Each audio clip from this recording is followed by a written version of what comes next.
Timmy è un tipo normal che ninguém entende. Mamma, papà e Vicky sempre chiede sin che pase. Ah, calma! La miseria prolonga, però non è permanente.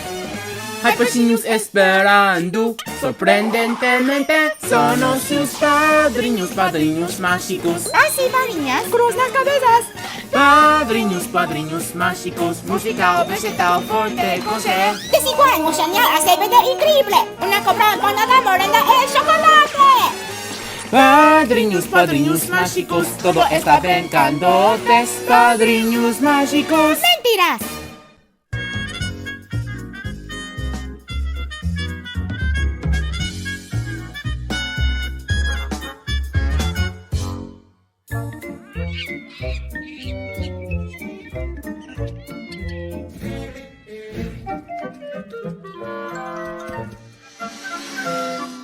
Sabe de eso que me desadeira, pasas? A cremallera está baixa? Não tem mercado me ficha no assento do scooter.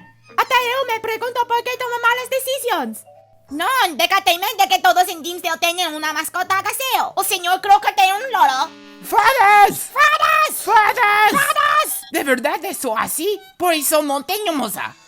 ¿Por qué esto en un árbol? E mio pai tiene una pedra de mascota. Vale, Rocky. Está ahí a camisa de Dingleberg. ¡Consíguelo!